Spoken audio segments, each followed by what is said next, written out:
నేను నిన్న ముఖ్యమంత్రి గారిని చూశాను, క్యాండిల్ ర్యాలీ తీస్తున్నాడు. ఎందుకు ముఖ్యమంత్రి క్యాండిల్ ర్యాలీ తీస్తున్నావు అని అడుగుతున్నా నేను.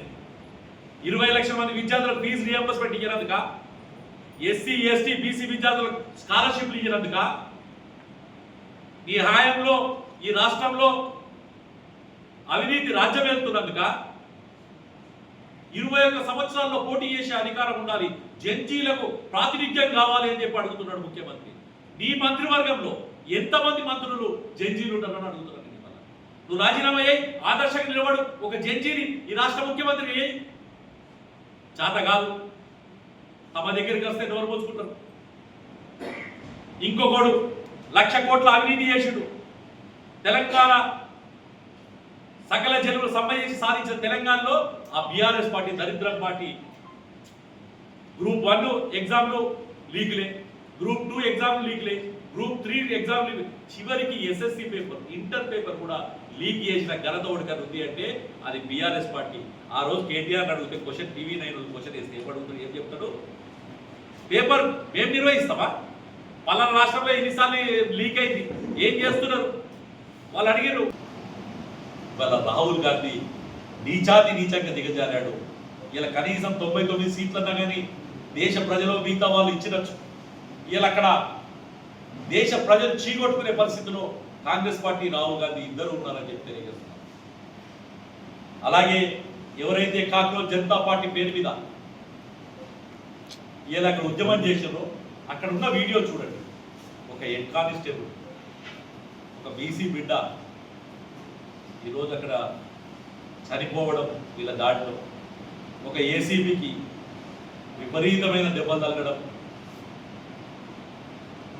దేశం ఏ రకంగా ఎక్కడికి వెళ్తుంది? బీసీ బిడ్డ అయిన ధర్మేంద్ర ప్రధాన్ని ఇలా మంత్రి పదవి దించిన దాకా ఎవరు ఉద్యమించారు? ఈ బీసీ వ్యతిరేకులు ఎవరు? ఒక్కసారి గుర్తుంచుకోవాల్సిన అవసరం ఉంది. కాబట్టి భారతీయ జనతా పార్టీ డిమాండ్ చేస్తున్నాం, ధర్మేంద్ర ప్రధాన్ చేసిన తప్పేది? మొఘళ్ళ చరిత్రలు, అక్బర్ల చరిత్రలు, బీర్బల్ల చరిత్రలు వద్దు.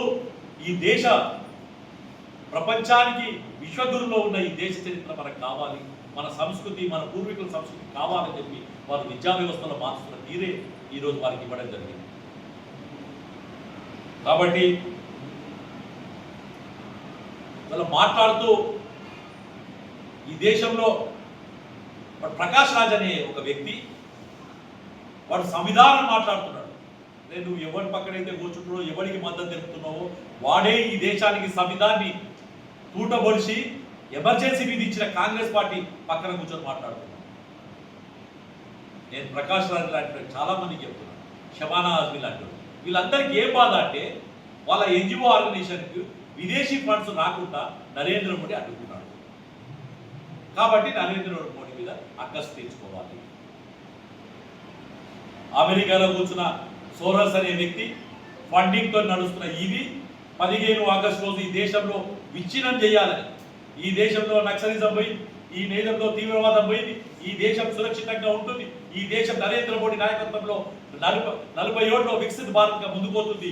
ప్రపంచ దేశాలు కూడా నరేంద్ర మోడీ నాయకత్వాన్ని బలపరుస్తున్న సందర్భంలో కావాలని ఈ దేశాన్ని బదనాం చేయాలి, ఈ దేశ యువతను ఒక డార్క్ అంటే చీకటి గదిలోకి నెట్టేయాలని చెప్పిన ప్రయత్నాన్ని అడ్డుకోవడం కోసమే ఇవాళ నరేంద్ర మోడీ గారు ధర్మేంద్ర ప్రధాని గారితో రాజీనామా చేయించి ఈ దేశ పిల్లల భవిష్యత్తు కాపాడేందుకు వారు చేసిన దానికి భారతీయ జనతా పార్టీ హిందూ శాఖ